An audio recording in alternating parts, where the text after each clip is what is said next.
हाँ जी, ethics learning की ये सीरीज़ हम रन कर रहे हैं। महाभारत को आधार बना करके हम समझ रहे हैं कि न्याय अन्याय क्या है, धर्म अधर्म क्या है, तर्क संगत निर्णय किस तरह से होते हैं, राजा कैसे राज्य से नीचे है और राज्य प्रजा से जुड़ करके बनता है, प्रजा के अधिकार किस तरह से राजा को सुरक्षित रखने हैं, हम इन्हें समझ रहे हैं। इसके लिए राजा के पास शक्तियाँ भी होनी अनिवार्य हैं। यदि प्रजा के अधिकारों की रक्षा करनी है तो राजा शक्तिशाली होना चाहिए। राजा के पास शक्ति होने का लेजिटिमेट अधिकार यही है, क्योंकि उसे प्रजा के अधिकारों को सुरक्षित रखना है। हम इन सभी कंसेप्ट्स को सीखेंगे इस सीरीज़ के वाया हम सीख रहे हैं। लास्ट लेसन के तहत हमने ये समझा था कि सत्यवती की बहुत ही अहम भूमिका है। चीज़ें परिवर्तित हो चुकी हैं। देवव्रत भीष्म हो चुके हैं क्योंकि उन्होंने भीषण प्रतिज्ञा ले ली है कि वो आजीवन ब्रह्मचर्य का पालन करेंगे, ताकि सत्यवती का ज्येष्ठ संतान जो है, पुत्र जो है, वह राजा बन सके, हस्तिनापुर का सिंहासन उसे प्राप्त हो सके। अब हम यहाँ से कंसेप्ट्स आगे बढ़ाते हैं। आज हम डिस्कशन को सत्यवती के ओरिएंटेड रखते हैं। समझते हैं सत्यवती कौन है। उनके जन्म और उनके शक्तियों की थ्योरी के आधार पर हम आपको और बहुत सी चीज़ें आज समझाएंगे। ठीक है, कर्म और जन्म में क्या महान है ये हम आपको सिखाएंगे। चलिए शुरुआत करते हैं। सत्यवती, मैंने आपको बताया था कि सत्यवती का संबंध यमुना नदी से है। देखिए, गंगा नदी से संबंध थी और शांतनु से संबंध दो नदियों का रहा। पहले तो गंगा नदी और उसके बाद यमुना नदी में नाविक का काम कर रही हैं सत्यवती।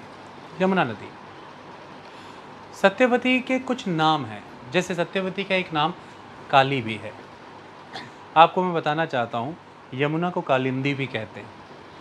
यमुना का जल थोड़ा सा काला है, उसे कालिंदी भी कहते हैं। सत्यवती का एक नाम काली भी था। इन्हीं कहानियों से सत्यवती को समझते हैं। देखिए, सत्यवती दशराज पुत्री थी, मैंने आपको बताया। तो दशराज कौन हुए? जो फिशरमैन्स का ग्रुप है, मैन्स क्या होता है, फिशरमैन होता है, जो फिशरमैन का, मछुआरों का समूह है, उनके मुखिया, ओके, उनके मुखिया दशराज हैं। सत्यवती उनकी पुत्री हैं, ऐसा मैंने कहा। यह सत्य नहीं है, सत्य भी है। सत्यवती उनके द्वारा पाली पोसी गई हैं, वो उनकी जैविक पुत्री नहीं है, ऑर्गेनिक चाइल्ड नहीं है। तो सत्यवती किनकी पुत्री हुई फिर? छेदी राजा की, यानी कि चेदी राजा की पुत्री हुई। अब ये कैसे हुआ, कंसेप्ट समझें। देखें, एक अप्सरा हुआ करती थी, उस अप्सरा को श्राप मिला था तो वो मछली हो गई। एक अप्सरा को श्राप मिला, तो मैंने बताया श्राप का महत्व बहुत है। अप्सरा को श्राप लगा है तो अप्सरा मछली हो गई। और ऐसे में कहानी ये है कि भाई, जो छेदी राजा हैं, उन छेदी राजा के विचारों के एक भव्य सागर में वो डूबे हुए हैं, अपनी पत्नी को स्मरण कर रहे हैं। ऐसे में प्रक्रियाएं घटित होती हैं कि वो जो मछली हैं वो गर्भ धारण कर जाती हैं। अब ऐसे में जो मछली हैं वो दशराज को मिलती है मछली पकड़ते हुए, और उनके पेट में से 2 संतानें निकलती हैं। एक पुत्र है और एक कन्या है। जब उसका पता चलता है तो वो दशराज जो हैं, पुत्र और कन्या को लेकर के छेदी राजा के पास जाते हैं कि भाई ये आपकी संतानें। तो छेदी राजा पुत्र को तो रख लेते हैं, कन्या को नहीं रखते। कहते इसे आप ले जाइए। जो पुत्र है ये आगे जा कर के मछुआरे समाज का शासक बनेगा, इस कारण से रख लिया जाता है। तो क्या समझ में आ रहा है? सत्यवती के पिता दशराज राजा शांतनु के सामने प्रतिबंध रखते हैं कि सत्यवती की ज्येष्ठ संतान, यानी कि सत्यवती का पुत्र शासक बनेगा। तो शासक पुत्र बनेगा, तो पुत्र एक तरह की इच्छा है समाज की, समाज पुत्रों की इच्छा कर रहा है, ऐसा नजर आ रहा है। छेदी राजा की 2 संतानें हुई, दशराज लेके गए उनके पास, उन्होंने पुत्र को रख लिया। आई बात समझ में? तो पुत्र मनवांछित है, पुत्र चाहिए, तो पुत्र रखा और कन्या को छोड़ा। तो कन्या दशराज ने पाली और यही कन्या आगे जा करके बड़ी हुई और सत्यवती हुई। सत्य के प्रमाण थे उनके, बड़ी करेजियस थी, she was very very strong, इसलिए तो हस्तिनापुर की पॉलिटिक्स को मैनेज कर लिया उन्होंने। तो वो बड़ी हुई और बेहद खूबसूरत भी हुई, उनका सौंदर्य बहुत था और कभी कभी अपने पिता का हाथ बटाती थी, नाव को इस तट से उस तट की ओर लेकर के जाती। प्रत्येक शब्द ध्यान से सुने, इसका एक उद्देश्य होगा, आगे जाकर मैं बताऊंगा। तो शब्द ध्यान से सुने होंगे तो समझ आ जाएगा। नाव को एक तट से दूसरे तट की ओर लेकर के जाती थी। ऐसे में एक दिन महर्षि पराशर आते हैं। महर्षि पराशर, सत्यवती ठीक उसी तरह से उन्हें भी दिशा दे रही हैं, इस तट से उस तट की ओर। महर्षि पराशर जो हैं, अब यहाँ पर बहुत सी कहानियाँ, विकिपीडिया मैं बता रहा हूँ, आप जाकर के पढ़ लें। विकिपीडिया और इंटरनेट के काफ़ी सारे रिटन सोर्सेज एक तरह से इसको एक्सप्लेन कर रहे हैं, लेकिन दूसरी तरफ B.R. चोपड़ा का महाभारत इसे थोड़े दूसरे कॉन्टेक्स्ट में एक्सप्लेन करता है। हमें उद्देश्य को समझना है, उद्देश्य मैं आपको समझाता हूँ। ऋषि पराशर में इच्छा उत्पन्न हुई कि वह सत्यवती के साथ सहवास करना चाहते हैं। उन्होंने सत्यवती के सामने अपनी इच्छा प्रकट की कि सत्यवती, मैं आपके साथ सहवास करना चाहता हूँ। सत्यवती ने कई प्रतिबंध लगाए। देखिए, प्रतिबंध बड़ी बात है। राजा दशरथ से जब शांतनु ने सत्यवती का हाथ मांगा तो प्रतिबंध आया। अब सत्यवती प्रतिबंध लगाती हैं। सत्यवती कहती हैं कि आप ऋषिवर हैं, मुझसे मत्स्य गंध आती हैं और यह ठीक नहीं है आपके लिए। यानी कि जो ऋषि हैं ये बहुत ही रिस्पेक्टफुल, रेवरेंस के पात्र हैं, सम्मान के पात्र हैं। तो वह कहती हैं कि आपके लिए यह शोभित नहीं, यह गंध आपको आए, यह ठीक नहीं। वो कहते हैं कोई बात नहीं सत्यवती, मैं इसे परिवर्तित कर देता हूँ, तुम्हें मत्स्य गंधा नहीं कहा जाएगा आज से, तुम्हारी सुगंध योजन तक आएगी, योजन तक, तो तुम अब से योजन गंधा कहलाओगी। तो वो उसे वरदान देते हैं, वो योजन गंधा हो जाती। तो सत्यवती का एक नाम मत्स्य गंधा भी है, एक नाम गंधवती भी है, एक नाम योजन गंधा भी है। तो कई नामों से सत्यवती को जाना जाता है। एक नाम काली भी था, एक नाम काली भी था, जो पिता दशराज ने रखा क्योंकि रंग थोड़ा सा काला था, श्याम रंग था। सत्यवती का एक प्रतिबंध और महर्षि के द्वारा उसकी पूर्ति कर दी गई, वरदान दे दिया गया। कहते अब हम सहवास कर सकते हैं। सत्यवती कहती है नहीं,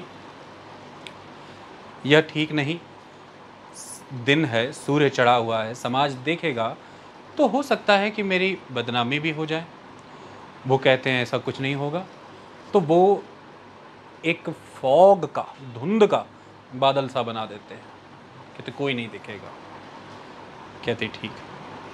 सत्यवती देख रही है कि प्रतिबंध पे प्रतिबंध हैं और महर्षि पराशर अपने वरदानों से इसे खत्म करते जा रहे हैं, मंत्र शक्ति से इसे खत्म करते जा रहे हैं, सभी प्रतिबंधों को काट रहे हैं। फिर वह प्रतिबंध लगाती हैं कि नाव है, इसे रोकना होगा, हमें उस किनारे चलना चाहिए। वो कहते कोई बात नहीं, हमें किनारे ही चलना है, हम किनारे चल पड़ते हैं। तो वो द्वीप उत्पन्न कर देते हैं नदी के बीच, आइलैंड। तो एक द्वीप आ जाता है। सत्यवती कहती ये भी प्रतिबंध काट दिया गया, इसकी भी पूर्ति की वरदान से। तो फिर सत्यवती को महर्षि पराशर यह कहते हैं, कहीं ये कहा गया है कि सत्यवती को महर्षि पराशर ये कहते हैं, कहीं कहते हैं कि सत्यवती ने ये मांगा। जो भी हो, मैं उद्देश्य समझा दूंगा। सत्यवती को महर्षि पराशर कहते हैं कि सत्यवती, तुम केवल यात्रियों को इस तट से उस तट की ओर ले जाने के लिए नहीं जन्मी। इतिहास में तुम्हारा बड़ा योगदान है और उस योगदान की पूर्ति हेतु अब समय आ चुका है। तुम में से कस्तूरी की सुगंध आने का समय आ चुका है, लेकिन उसके लिए तुम्हारे गर्भ से ज्ञान का अंकुर फूटना अनिवार्य है। तुम्हारे गर्भ से ज्ञान का अंकुर फूटना अनिवार्य है। तो सत्यवती वह कहती, यहाँ कहती कि ऐसा नहीं हो सकता महर्षि, मैं अक्षत योनि हूँ, मैं पूरी तरह से वर्जिन हूँ, तो यह कैसे हो सकता है? कहते बिल्कुल, तुम अक्षत योनि ही हो, हम सहवास करेंगे और अंकुर फूटेगा। तो एक तरफ महर्षि पराशर ये कह रहे हैं, तो फिर सत्यवती प्रतिबंध लगाती हैं, तो समाज क्या बात करेगा मेरे बारे में? आप संतान की उत्पत्ति के उपरांत चले जाएंगे, सहवास के उपरांत चले जाएंगे, और मैं मुझे इसी समाज में रहना है। तो मतलब सामाजिक प्रतिबंध बहुत बड़ी चीज़ है, सामाजिक मान्यताएं यहाँ पर बड़ी चीज़ हैं। तो सोसाइटी एक इंस्टीट्यूशन के तौर पर स्ट्रांगली एग्जिस्ट कर रही है। सोसाइटी कंपेल कर रही है एक इंडिविजुअल को उसकी चॉइसेस और प्रेफरेंसेस डिसाइड करने के लिए। सत्यवती यहाँ फ्रीली निर्णय नहीं ले पा रही क्योंकि बार बार सोसाइटी के ऑब्लिगेशंस उनको घेरा डाल रही हैं, जबकि कोई देख नहीं रहा है उन्हें। तो सोसाइटी एक इंस्टीट्यूशन के रूप में बड़ी मजबूत है। तो वो वरदान देते हैं, कहते सत्यवती तुम अक्षत यौनी ही रहोगी, मैं तुम्हें वरदान देता हूँ। फिर कोई समस्या नहीं, संतान उत्पन्न भी हो जाए वो वर्जिन की वर्जिन ही रहेंगी। कहती ठीक है। सारे प्रतिबंध टूट जाने के बाद, खत्म हो जाने के बाद, वरदान प्राप्त होने के बाद सहवास होगा। लेकिन अब मैं दूसरा पक्ष समझा दूं। एक स्टोरी ये कहती है कि सत्यवती ने उन्हें कहा कि मैं तब यह सहवास की आपकी इस इच्छा को स्वीकार करूंगी यदि आप मुझे वरदान दें कि मुझे आप ही की तरह महाज्ञानी पुत्र प्राप्त होगा। तो यहाँ पर भी मनवांछित कौन है? पुत्र। दशराज चाहता है कि शांतनु के वंशज के तौर पर शासन कौन करे? सत्यवती का पुत्र। भीष्म ने प्रतिज्ञा ली, राज कौन करेगा? सत्यवती का पुत्र।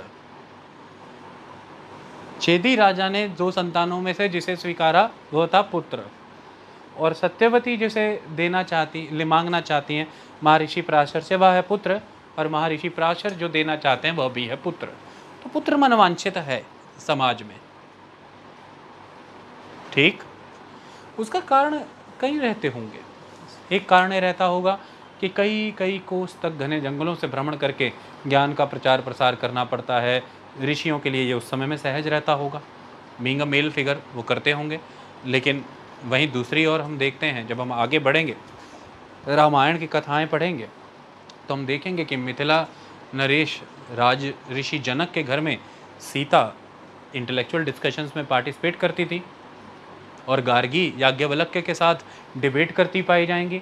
तो एक समय में गार्गी भी हुई है, लोपामुद्रा भी हुई है, तो वह भी थी। लेकिन ये हाँ, भ्रमण के तौर पर इस तरह से वुमेन को इंडक्ट करने का काम काफ़ी हद तक आपको बुद्धिज़्म में नज़र आएगा एज अ मॉन्क। उसके पहले ये कम नज़र आता है। आई बात समझ में? हिंदुइज्म में ये काम ज़्यादातर साधु संत ऋषि समाज कर रहे हैं, साध्वी बाद में आएंगी। और देवियां हैं वो डिवाइन हैं, देवियां हैं वो डिवाइन है, क्योंकि वुमेन को देवी कह के पुकारा जाता है। तो सत्यवती को महर्षि पराशर यहाँ देवी कह करके पुकारते हैं, और शांतनु भी उन्हें देवी कहते हैं, और भीष्म भी देवी ही कहते हैं, सभी देवी कह के पुकारते हैं। प्रतिबंध लगे, प्रतिबंध खत्म हुए, सहवास हुआ और संतान की प्राप्ति हुई। संतान की प्राप्ति, वो धुंध हटी। महर्षि पराशर तो जा चुके थे, सत्यवती वहीं थी। संतान यकायक ही बड़ी हो गई। संतान का रंग क्योंकि हल्का श्याम था, इसलिए उनका नाम कृष्ण पड़ा, उनका नाम कृष्ण हुआ। और क्योंकि वह द्वीप पे जन्मे हैं तो द्वीपायन, द्वीपायन, द्वीप माने आइलैंड, तो द्वीपायन, तो इनका नाम कृष्ण द्वीपायन है, जिन्हें बाद में दुनिया वेद व्यास के रूप में जानेगी। ये कौन है? कृष्ण द्वीपायन। इनका पहला ओरिजिनल नेम है कृष्ण द्वीपायन, फिर जो है ये वेद व्यास हो जाएंगे। तो ये जन्मे और ये अपने जन्म का उद्देश्य ढूंढने के लिए वन में चले गए, घोर तपस्या के लिए जन्मे और जन्म का उद्देश्य ढूंढने के लिए चले गए। तो माता से वचन करते हैं, माता कहती है तुम भी जा रहे हो पुत्र? सत्यवती कहती है तुम जा रहे हो? तो कहते हैं माता मैं अपने जन्म का उद्देश्य ढूंढने जा रहा हूँ, घोर तप में लीन हो जाऊँगा, लेकिन वचन किए जाता हूँ जब भी आपको आवश्यकता होगी और आप मुझे बुलाएंगी मैं आऊँगा। और समय आने पर इन्हें वन में लेने भीष्म जाएंगे, क्योंकि समय आने पर संतानों की आवश्यकता हस्तिनापुर को पड़ेगी, क्योंकि विचित्र वीर्य तो खत्म हो चुके होंगे। फिर उनकी पत्नियों से संतान चाहिए हस्तिनापुर को राज सिंहासन के लिए, और उनकी उत्पत्ति किनसे होगी एक समय में? वेद व्यास से। और वो संतानें एक धृतराष्ट्र होगी, एक पांडु होगी और एक विदुर होगी। 3 संतानें मिलेंगी हस्तिनापुर को वेद व्यास से। लेकिन यहाँ पर वेद व्यास जन्मे, जिनका नाम है कृष्ण द्वैपायन, और वो चले गए वन की ओर। माता को वचन देगा, तो वचन का महत्व बहुत है, और माता वचन से सेटिस्फाइड हैं। वहाँ दशराज और सत्यवती भीष्म के वचन से सेटिस्फाइड हुए। यहाँ पर सत्यवती कृष्ण द्वैपायन के वचन से सेटिस्फाई हुए। तो वरदान, श्राप, वचन, समाज ने खुद को इस तरह से ऑर्गेनाइज किया हुआ था। इन शब्दों का महत्व बहुत था। इसलिए आज की डेट में भी देखें, भारत के लगभग सभी धर्मों की बात कर लें तो मैरिज के दौरान भी बड़ा कंसेप्ट जो है वो वचनों का है। चाहे आप 4 लावें लें तो उसमें 4 संकल्प हैं। चाहे आप हिंदुओं में हैं तो फेरे 4 होते हैं, संकल्प 7 होते हैं। 7 फेरे नहीं होते हैं, 4 फेरे किए और 7 संकल्प लिए, प्लेज होती है, तो गठबंधन होता है। तो प्लेज का, ओथ का, प्रतिज्ञा का, वचन का बहुत भारी महत्व है। यही कारण था कि लंबे समय तक आपने डाइवोर्स जैसी चीज़ें उस इतिहास में शायद बहुत कम ही विजिट की हैं। आई बात समझ में? तो विधवा और विधुर तो बहुत सुने आपने, डाइवोर्स ही बहुत रेयर हो जाते हैं, क्योंकि विवाह वचन है एक, और वचन जो है वो निभाना है। अब चाहे जैसी मर्जी परिस्थिति में आप रहते जाओ। लेकिन फिर मॉडर्न सोसाइटी आई तो अधिकार महत्वपूर्ण हो गए। तो फिर ये माना गया कि अब जब विवाह वचन के तौर पर निभ रहा है और समाज में पॉलीगैमी भी एग्जीक्यूट कर सकते हैं, तो फिर एक मेल पिछली पत्नी को तो छोड़ नहीं रहा, क्योंकि एक वचन था उससे, लेकिन नई पत्नियां लाते जा रहा है। ऐसे में पत्नियों के अधिकार तो हनन हो रहे हैं ना, तो उनके राइट्स तो सप्रेस हो रहे हैं ना। तो सोसाइटी में सिविल लॉज के तहत ऐसे भी लॉज लाए जाएं कि मैन और वुमेन दोनों इंडिपेंडेंट हो, ये तय करने के लिए कि उन्हें एसोसिएशन में रहना है कि नहीं रहना है, तो उन्हें डाइवोर्स दिया जाए। तो डाइवोर्स बेसिस बना राइट्स का, specifically rights for the women, ताकि वुमेन अगर उस एसोसिएशन में खुश नहीं है तो वो उससे मुक्त हो और उसे कंपनसेशंस और बाकी चीज़ें मिले। तो ये अब के समाज की बात, ये मॉडर्न सेंस से ज़्यादा जुड़ा है। पहले अगर देखें तो वचन महत्वपूर्ण है। कृष्ण द्वैपायन चले गए विद्या की ओर तपस्या करने। हमने क्या सीखा यहाँ से, क्या समझा? और सत्यवती फिर से अक्षत योनि है, और सत्यवती के साथ विवाह हुआ फिर शांतनु का, और शांतनु को सत्यवती संतानें प्राप्त हुई, चित्रांगदा और विचित्रवीर्य। और सत्यवती ने शांतनु को यह कभी बताया नहीं था कि महर्षि पराशर से मुझे एक संतान प्राप्त हो चुकी है जो है कृष्ण द्वैपायन। और शांतनु को यह पता भी नहीं चला कि इनकी एक संतान है पहले से, क्योंकि वह अक्षत थी, शी वॉज वर्जिन। क्या समझ आता है इससे? और भीष्म को यह पता चल जाता है जब स्वयं कृष्ण द्वैपायन भीष्म को बताते हैं।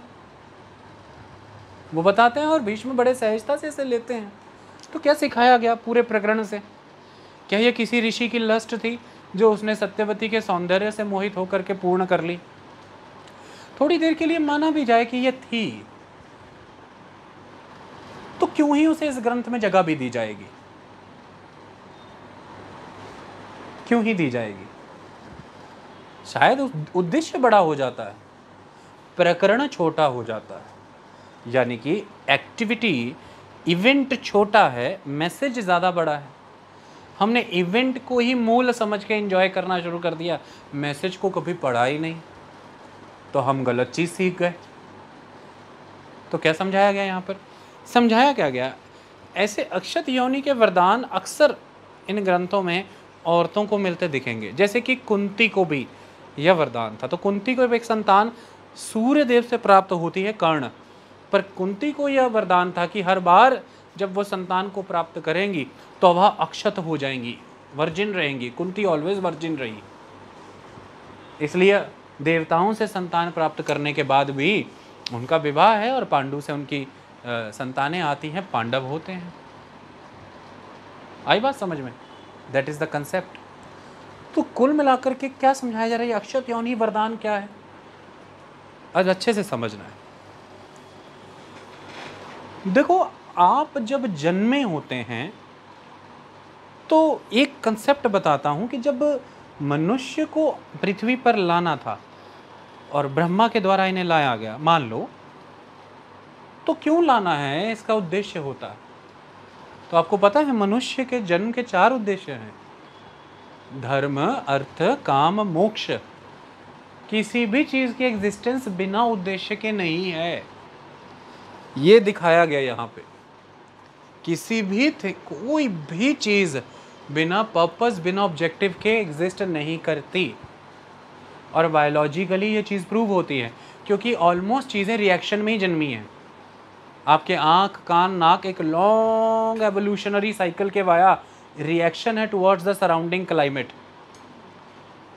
हिरन की आंखें साइड में हैं क्योंकि उसे चारों दिशाओं में देखना है कि शिकारी तो नहीं आ रहा। शेर की आंखें आगे नाक के साथ क्लोज रखी गई हैं क्योंकि उसे अपने शिकार पे फोकस करना है। तो आपकी क्या आवश्यकताएं हैं, आपकी प्रकृति आसपास की क्या है, इसमें आप विकास होते हैं। तो पर्पस है, कोई ऑब्जेक्टिव है। तो मनुष्य के जन्म का उद्देश्य है, 4 उद्देश्य हैं: जन्म, अर्थ, काम, मोक्ष। तो हमारे जन्म का एक उद्देश्य होता है, हमें उस उद्देश्य की पूर्ति करने पर ध्यान केंद्रित करना है। यह बड़ी चीज। जैसे अब इस एपिसोड के बाद क्या समझाने के प्रयास किए जा रहे हैं कि सत्यवती उनके लार्जर कंट्रीब्यूशन पर फोकस कर रही हैं, ना कि इंडल्ज हो रही हैं।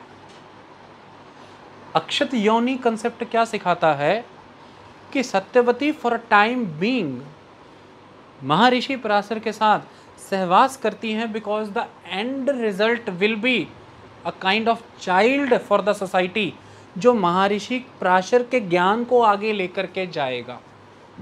महर्षि पराशर एक संतान जन्मना चाह रहे हैं जो उनकी नॉलेज, उनके स्किल्स, उनके कंसेप्ट्स, आइडियोलॉजी, प्रिंसिपल्स को और भी बड़े प्लेटफॉर्म पे और भी कॉम्प्रिहेंसिव फॉर्म में लेकर के जाएंगे। जब सेटल्ड इंस्टीट्यूशंस नहीं होते थे तो फिर आप उस समय की नॉलेज को आगे ट्रांसमिट कैसे करेंगे? मुझे समझाएं। That was the purpose of Maharishi, not the lust. Proof is, I will prove it. Why? कहीं ढूंढें तो महर्षि की संतान के रूप में फिर आपको एक ही संतान मिलेगी, कृष्ण द्वैपायन, वेद व्यास। इसका मतलब यह लस्ट होती तो हर बार एक्सप्रेस होती और कई संतानें होती, और ये वेडलॉक, आउट ऑफ वेडलॉक है, मतलब मैरिज के बाहर एक संतान आई है, तो फिर ये तो नॉर्म होना चाहिए था उस सोसाइटी का कि मैरिज के बाहर भी संतानें आप कर सकते हैं। फिर तो महर्षि इस तरह से कईयों के साथ संतान जन्म सकते थे। तो सामाजिक रीति रिवाज, बंधनों के तहत विवाह नहीं हुआ, एक अलग बात है, लेकिन संतान एक उद्देश्य के तहत जन्मी जा रही है, यह अपने आप में उसके जन्म को प्रमाणित करता है और महर्षि के उस संतान को जन्म देने के उद्देश्य को सिद्ध करता है। इसलिए यह उनकी एक प्रवृत्ति नहीं है, यह उनका स्वयं का एक चरित्र नहीं है, इसलिए उनकी और कोई संतान है भी नहीं, जबकि वो सत्यवती के साथ मैरिज में बंधे नहीं थे। वो किसी और के साथ मैरिज कर सकते थे और उनकी और भी संतानें हो सकती थी, बट ऐसा नहीं, क्योंकि उद्देश्य पूर्ण हुआ तो प्रक्रिया का अंत हुआ। उद्देश्य पूर्ण हुआ, प्रक्रिया का अंत हुआ।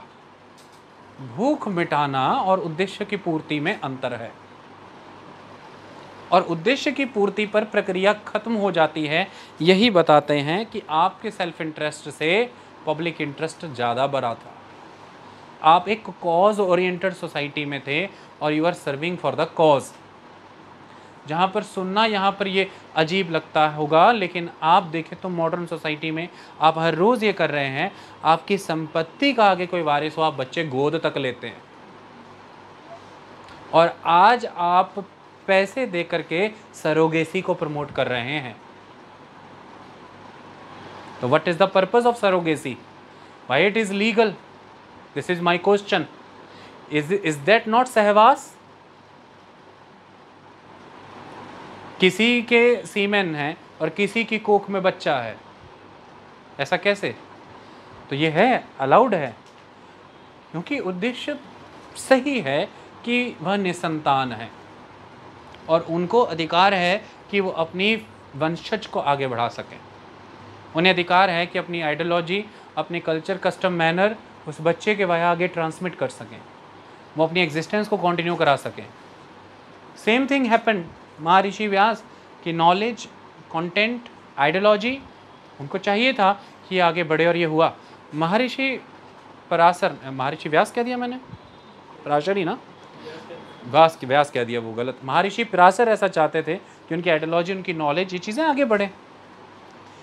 और महर्षि पराशर अपने आप में इस विश्व को पहला पुराण देने वाले हैं, विष्णु पुराण उन्होंने दिया।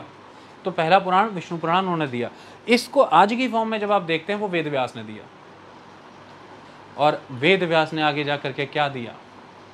महाभारत की रचना उन्होंने की। अब आप कहेंगे वेद उन्होंने नहीं दिए तो वेद व्यास नाम क्यों? 4 वेद उन्होंने दिए, मैं समझाऊंगा कैसे। 4 वेद उन्होंने दिए, 18 पुराण उन्होंने दिए। तो 18 पुराण, महाभारत और वेद, और एक्चुअली में आपकी हिस्ट्री इस पे बेस्ड है। तो लुक एट द संतान, जिसे आप बड़ी आसानी से आज की डेट में कोई भी शब्द से पुकार लें, लेकिन उसने जो दिया, actual the base of knowledge of this country belongs to Ved Vyas. तो क्या बताना चाहती है महाभारत यहाँ पर? कि महर्षि पराशर उद्देश्य की पूर्ति हेतु वह सहयोग कर रहे हैं, वह सहवास कर रहे हैं, और वो गए। और सत्यवती को यहाँ पर जो रोल है वो ये है कि सम्मिलित होना है, संलग्न नहीं हो जाना। तो हर बार कुंती, हर बार सत्यवती यह वापस से अपने उस ही अक्षत कैरेक्टर में, वर्जिन कैरेक्टर में क्यों आ जाती हैं? क्योंकि जनहित में भविष्य के स्वर्णिम इतिहास को जन्म देने के लिए, for the larger contribution in the society, उन्होंने एक प्रैक्टिस की, वो उसमें सम्मिलित हुई, संलग्न नहीं हुई। आई बात समझ में? वो चीज़ हुई और वो उससे बाहर, she was out of that. और पराशर उसके बाद, उसके उपरंत 1 सेकंड भी रुके नहीं, ही गॉन, वो चले गए और वो उससे बाहर। तो एक स्तर पर, एक खंड में, एक समय पर सम्मिलित हुए, दोनों ही संलग्न नहीं हुए। इंडल्जेंस नहीं है, it is somewhere a contribution. आई बात समझ में? इसलिए सम्मिलित होने का प्रण आपसे तभी लिया जा सकता है जब आपकी इंटीग्रिटी, डिग्निटी को उस एक इवेंट की वजह से प्रभावित ना किया जाए। तो वह बार बार वर्जिनिटी को अचीव कर रही हैं क्योंकि उनकी integrity, dignity as it is intact रह रही है, because she was serving for a cause. तो वो कॉस्ट क्यों बियर करें फिर? और वो उस प्रक्रिया में सम्मिलित हैं, संलग्न नहीं। इसलिए आपको भी इसके बाद शांतनु का ही जिक्र मिलेगा, किसी और महर्षि का नहीं। और पराशर के जीवन में भी एक ही संतान और एक ही सत्यवती का नाम मिलेगा, जबकि विवाह नहीं है, किसी और का नहीं। बात समझ में आई? अब ये सारी प्रक्रिया का आधार क्या है वो समझें, इसको समझना जरूरी है। देखिए, महर्षि पराशर जो है वो शक्ति की संतान थे, और शक्ति आगे जो है वो वशिष्ठ की संतान थे। तो महर्षि पराशर एक मायने में वशिष्ठ के पोते थे, पौत्र थे। वशिष्ठ राम के भी शिक्षक रहे हैं और भीष्म के भी, मैंने आपको बताया था। तो उनके ये पोते हैं, और इनकी आगे संतान कौन हुई? वेद व्यास। लीनियस देखिए, वशिष्ठ, शक्ति, पराशर, वेद व्यास। तो कहाँ से आपकी कंट्री की नॉलेज, स्क्रिप्चर्स देखिए कंटिन्यू हो रही हैं, आप तक आ रही है। आई बात समझ में? तो अगर उस लीनियज को देखें तो उसने देश में क्या योगदान दिया, उसका दायित्व निभाया किस वे में? इस वे में। आई बात समझ में? अब यहाँ पे क्या समझ में आया और क्या सीखा हमने? यहाँ पर हमने यह सीखा कि एक तरफ शांतनु विवाह का हाथ मांगने के लिए पिता के पास जा रहा है, तो कन्या यह कह रही है कि यदि आप मुझसे विवाह करना चाहते हैं, इसका निर्णय मेरे पिता लेंगे, तो आपको मेरे पिता के पास जाना होगा। लेकिन महर्षि पराशर ने विवाह का प्रस्ताव ही नहीं दिया। तो विवाह यदि होगा तो वो बहुत बड़े लेवल पर एक सोशल इंस्टीट्यूशन है, सामाजिक रीति रिवाज, मान्यताओं के तहत है, क्योंकि उसमें कंपेनियनशिप को कंटिन्यू करना है। आपको प्रतिदिन या कई बार सहवास करना है, क्योंकि आप ऑब्लाइज्ड हैं, लीगली अलाउड हैं, क्योंकि आप एक मैरिटल रिलेशनशिप में हैं, और उसको दैट सेक्सुअल यूनियन को सोसाइटी एक्नॉलेज करेगी by paying their witness, their evidence into the marriage ceremony. But in this concept it will not happen again ever. ये दोबारा होने वाला नहीं है। महर्षि पराशर के साथ सहवास दोबारा होने वाला नहीं, क्योंकि वो चले जाने वाले और ये पहले हुआ नहीं। तो इसके लिए वह स्वयं की इच्छा से सहवास कर रही हैं, पिता की अनुमति नहीं ले रही। तो विवाह के लिए पिता की अनुमति अनिवार्य है, लेकिन सहवास के लिए आप सोच सकते हैं कि पिता की अनुमति ही नहीं ली। क्या समझ आता है इस चीज़ से? क्या समझाया गया? तो उनकी खुद की एक स्ट्रॉन्ग इंडिपेंडेंस डिसीजन मेकिंग भी है, उनकी स्ट्रॉन्ग इंडिपेंडेंस डिसीजन मेकिंग भी है। और उनके ऋषि पर इतने प्रतिबंध इस बात को प्रमाणित करते हैं कि वो कॉज की वजह से अग्री होती हैं, ना कि ऋषि पर मोहित होकर। समझ में आती है बात? वरना इतने प्रतिबंध ना होते। और दोनों ही मैनर में स्टोरी प्रूव यहाँ हुई। पहले ऋषि ने उन्हें कहा कि ज्ञान का अंकुर फूटना अनिवार्य है, तो ऋषि डिसाइडेड हैं कि पर्पस क्या है। और दूसरे प्रतिबंध देखें तो सत्यवती प्रतिबंध लगाती हैं कि आप जैसी गुणवान और ज्ञानी संतान चाहिए। तो दोनों ही का एम क्या है? The continuity of the knowledge. आई बात समझ में? And for that you are doing whatever you can do, you are doing for that। आई बात समझ में? तो कोई सामाजिक अनुमति नहीं, लेकिन समाज का प्रतिबंध है। इसलिए ही बादल है, इसलिए ही द्वीप है, इसलिए ही चीज़ें लोग जनमानस आम रूप में इसे ना करना शुरू करते हैं। समाज अपने गुणों से ना गिर जाए, समाज स्तर से कीर्तिमान जो स्थापित किए हैं उनसे ना गिर जाए, सिद्धांतों से ना गिर जाए, क्योंकि उद्देश्य की प्राप्ति हेतु कोई कार्य करने का सामर्थ्य भी हर किसी में नहीं है। और इसे उदाहरण बना करके हर कोई अपनी इच्छाओं की पूर्ति ना करता रहे, इसलिए वहाँ पर वो प्रतिबंध दिखाए गए हैं कि सामाजिक रूप में यह खुले तौर पर एक एक्सेप्टेबल प्रैक्टिस नहीं है। लेकिन फिर समाज में स्वीकार्य क्या है? अब उसकी बात आती है। समाज में यह स्वीकार्य है क्या? कृष्ण द्वैपायन। भारत में गुरु पूर्णिमा के दिन किन की पूजा होती है? कृष्ण द्वैपायन, वेद व्यास की। किस स्तर की शख्सियत हैं, क्या उनका योगदान है, बताने की आवश्यकता ही नहीं। वो कहाँ खड़े हैं ज्ञान के स्तर पर। तो देखिए, बहुत पीछे छोड़ दिया महाभारत ने जन्म के सिद्धांत को, और बहुत आगे लाके खड़ा कर दिया कर्म के सिद्धांत को। जिस वेद व्यास को आज आप जानते हैं, वो कर्म से जाने गए हैं, जन्म से नहीं। वेद व्यास का जन्म की प्रक्रिया मायने ही नहीं रखती। ये तो मैंने आपको इतनी समझा दी, अन्यथा वह मायने ही नहीं रखती। उनका इंट्रोडक्शन, उनकी तारीफ उन इतने में ही ख़त्म हो जाती है कि उन्होंने वेदों का विभाजन करके आपको 4 वेद दिए,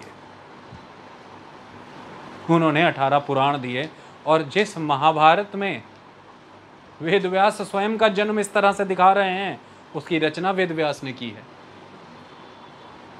उसकी रचना स्वयं वेद व्यास ने की है।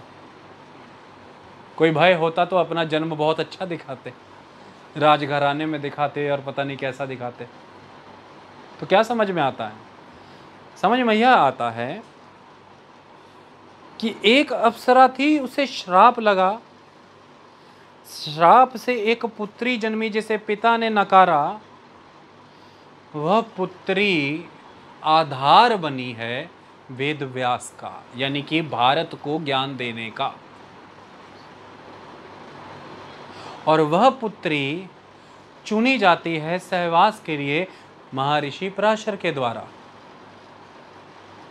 उसकी मत्स्य गंधा उसका जन्म का कुल, उसका जीवन कोई मायने नहीं रखते हैं। पराशर यदि देख रहे हैं तो उसकी योग्यता, प्रतिदिन परिश्रम करते हुए इस तट से उस तट की ओर लोगों को ले जाती है, निर्भय है, निर्भीक है, फुली कंसंट्रेटेड और डिवोटेड है। यह उसका तेज है जो उसे योग्य बनाता है कि वही आगे बढ़ सकती है, समाज के लिए कंट्रीब्यूशन दे सकती है। तो सत्यवती की पोजीशन सोसाइटी में, वह भीष्म की माता है, गंगा भी हैं, सत्यवती भी हैं, वह शांतनु की पत्नी हुई और वो हस्तिनापुर की राजमाता हुई, लेकिन वो एक श्रापित माता की कन्या है। तो जन्म पीछे छूटा, सत्यवती आगे कैसे बढ़ी? कर्मों से। सत्यवती का जन्म तो एक श्रापित माता से है और सत्यवती के पिता को उनकी माता का अनुभव भी नहीं। वह तो अपनी पत्नी के ख्यालों में है। शारीरिक क्रिया होकर के रिसाव हुआ और उससे मीन ने गर्भ धारण कर लिया, तो फिर अंततः सत्यवती का जन्म हो गया। तो सत्यवती का तो बर्थ इस मायने में लेजिटिमेट ही नहीं है।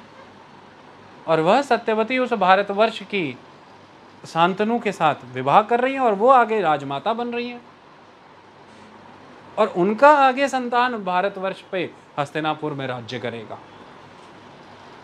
आई बात समझ में? क्या दिखाया जा रहा है? जन्म नहीं, कर्म, जो कि जन्म में आगे डिस्टॉर्शन आ जाएंगी, ये जन्म पे चला जाएगा। और दूसरी तरफ कृष्ण द्वैपायन, जन्म किस प्रक्रिया से हुआ कोई अंतर नहीं रखता।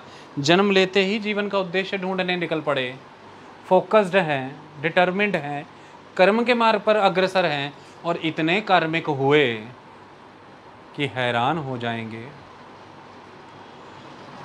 अगर अकेले महाभारत की बात करें तो 1,00,000 श्लोकास हैं। 18 पुराणों पर अगर हम आ जाएं तो सारा लगभग जोड़ मिला लें करा करके, तो मुझे लगता है लगभग 40-42 लाख चीज़ें लिख देना कोई मामूली बात नहीं।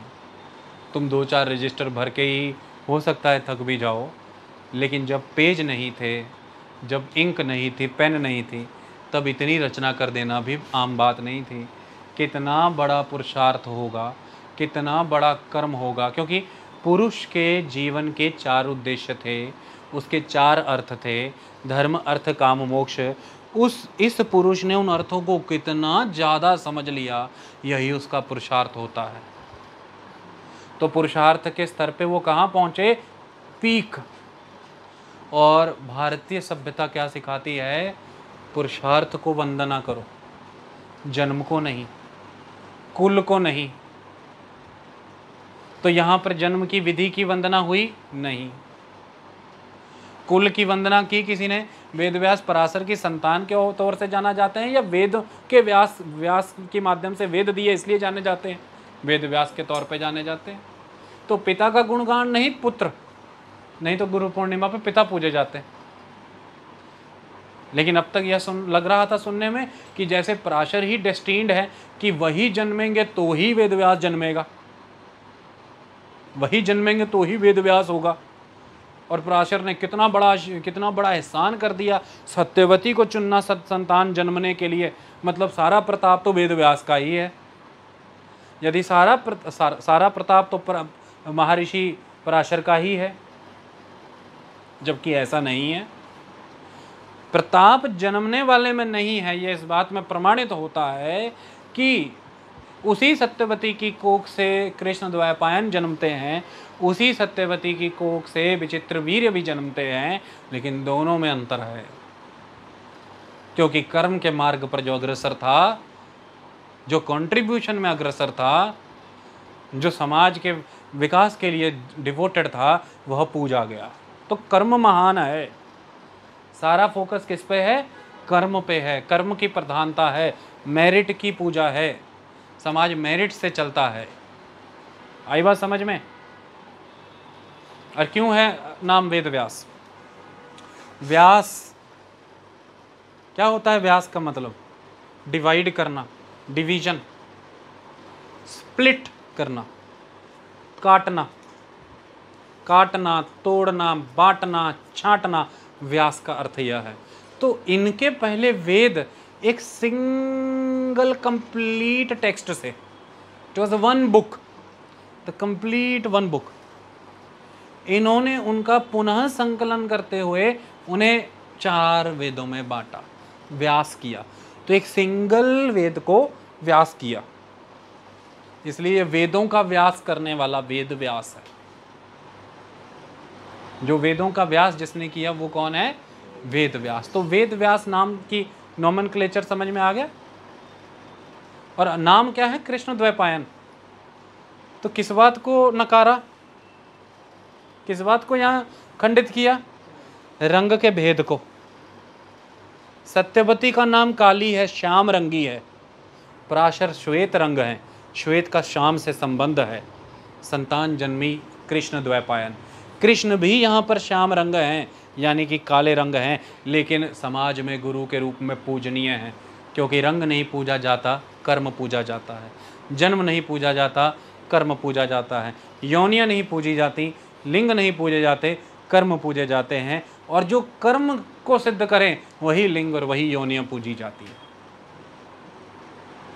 जो इस तरह के कर्मों को जन्म देते रहे उन्हीं लिंग और उन्हीं योनियों की पूजा होती है। भारत में इसकी भी हम पूजा करते हैं। जो सृजन का आधार है, जो लिंग सृजन करता है, जो योनि उत्पत्ति का आधार है, यही पूजनीय है। इसलिए यूनिवर्सल क्रिएशन है आपके सामने।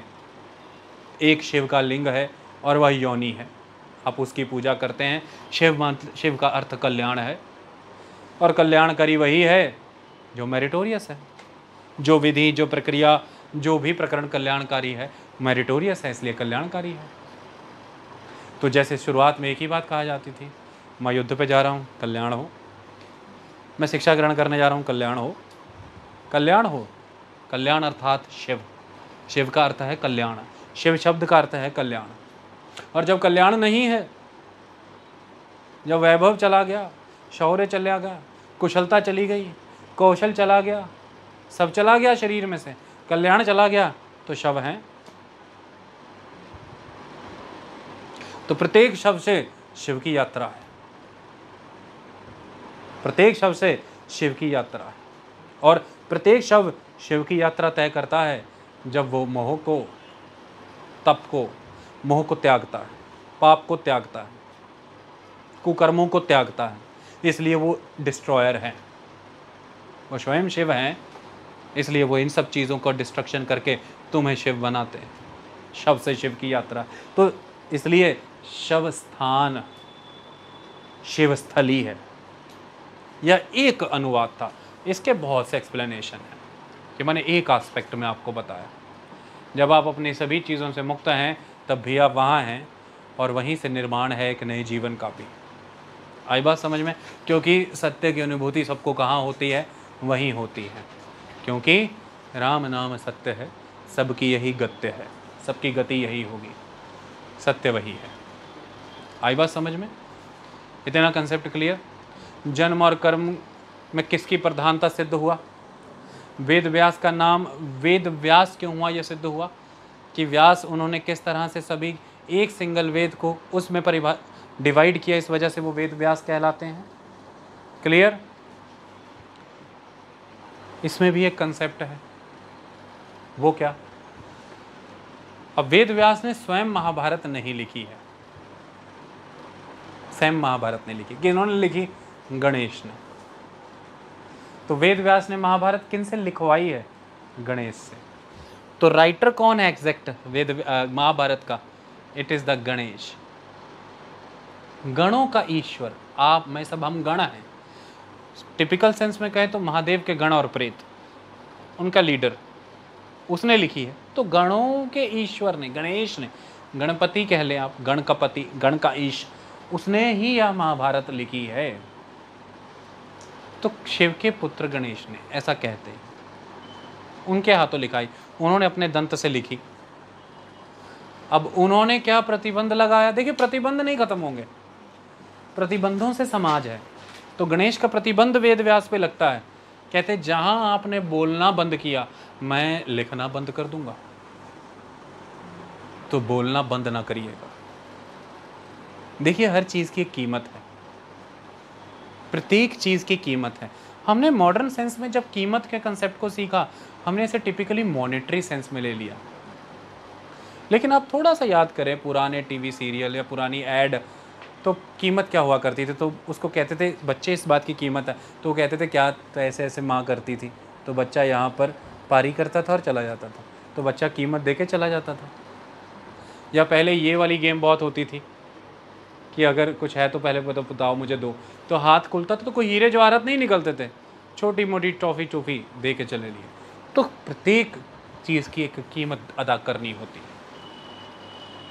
इसी तरह से जीवन है। पृथ्वी को यदि मेघों से वर्षा चाहिए तो कीमत अदा करनी होगी, मृदा बह करके जाएगी, यानी कि जो उपजाऊ भूमि है, फर्टाइल सॉइल अपर लेयर, वो बहेगी। यह सत्य है।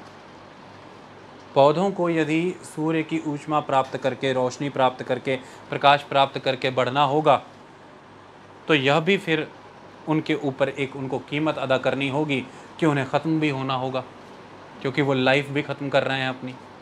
तो कीमत यू हैव टू पे।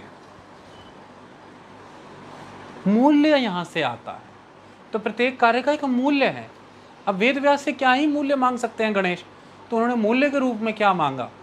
अल्टीमेट स्किल्स ऑफ द वेद व्यासा, कि मुझे I want value, I want money for this, मुझे इसकी वैल्यू चाहिए, मैं लिखूंगा, बदले में क्या देंगे? तो वेद व्यास से वो क्या ले सकते हैं? द अल्टीमेट स्किल, कि you have to be endless narrator, रुकोगे नहीं तुम। यहाँ पर वो ये कहना चाहते हैं कि ये ज्ञान की धारा तुम अब ऐसी लिखवाओ मुझसे कि अनंत काल तक समाज को सर्व करती रहे। यू हैव टू पे दिस कॉस्ट। तो अबाधित निर्बाधित बोलिए, रुकने नहीं चाहिए आप, मैं लिखूंगा। व्यास से यह कीमत वो ले रहे हैं। अब व्यास भी बदले में कीमत लेंगे उनसे, कहते फिर ठीक है, तुम्हारा प्रतिबंध है तो मैं मानता हूँ, स्वीकार करता हूँ, अब मेरा भी एक प्रतिबंध लो कि तुम मेरे द्वारा दी गए प्रत्येक श्लोक को, प्रत्येक पंक्ति को समझ कर लिखोगे, बिना समझे नहीं लिखोगे। तो गणेश के भी स्किल्स टेस्ट हो गए कि समझ के लिख रहे हैं कि सिर्फ रट्टा, सिर्फ चेप रहे हैं। तो पूरी महाभारत जिसे सबसे पहले समझ आई वो कौन है? गणेश। और महाभारत किसे सबसे पहले समझ में आना चाहिए? गणों का ईश्वर गणेश, राजा, the prime minister, the president, the policy maker. So दे कौन रहा है? शिक्षक, जिसे समाज का चरित्र बनाना है। और समझ किसे आनी चाहिए सबसे पहले? नीतिकार, जिसे समाज के लिए नीतियां बनानी है। चरित्र विहीन समाज कभी भी नीतियों की पालना नहीं कर सकता, लेकिन नीतिकार ने यदि समाज को समझे बिना नीतियां बनाई हैं, वो नीतियां भी निरर्थक हैं, समाज उसकी भी पालना नहीं कर सकता। तो नीतिकार यानी कि गणों के ईश्वर गणेश को, गणों के पालनकर्ता को, गणों के पति को यह प्रतिबंध है कि प्रत्येक श्लोक को पहले समझो फिर लिखना। और शिक्षक से यह प्रतिबंध ले लिया गणेश ने कि शिक्षा के प्रवाह को रुकने ना देना, निरंतर चलाते रहो, तुम देते रहो, तुम समाज का चरित्र बनाते रहो, मैं समझ के लिखता रहूँगा। तो बिना समझे जीवन में कोई कार्य ना करें। वेद व्यास की गणेश को यह शिक्षा थी कि बिना समझे, तो आज की लोकल लैंग्वेज में कहते हैं ना, बिना देखे कोई साइन ना करना, बिना समझे बात मत मानना, बिना विचार किए। तो गणेश को विचार करना सिखा रहे हैं वो। गणेश को कह रहे हैं कि बिना विचार किए मेरे साथ संबंधों के आधार पर केवल इसे लिखना ना शुरू कर देना, मैं क्या लिखवा दूं तुमसे, और वह तुम्हारे नाम से जानी जाएगी। हो सकता है तुम पे लालचन आ जाए। तो जन्म के सिद्धांत को नकारा जा रहा है, कर्म को माना जा रहा है। तो तुम सिर्फ इसलिए ही इसको लिखने योग्य नहीं हो कि तुम शिव की संतान हो, तुम इसे लिखने योग्य तब बन रहे हो जब तुम इसे समझ रहे हो। If you are capable to interpret it, if you are capable enough to understand it, only then you are obliged to write it. It is not like you are संतान, तुम शिव पार्वती की संतान हो तो तुम ऑथराइज्ड हो तो तुम लिख लो। तुम्हें अथॉरिटी डिराइव करनी पड़ेगी, और वो अथॉरिटी तुम डिराइव करोगे अपनी पावर ऑफ अंडरस्टैंडिंग से, अपनी पावर ऑफ इंटरप्रिटेशन से। अगर तुम नहीं हो कामयाब, कलम रुक जाएगी तुम्हारी, फिर you are not good enough to write it, कोई और बुला लेंगे। पहली बात आई बात समझ में।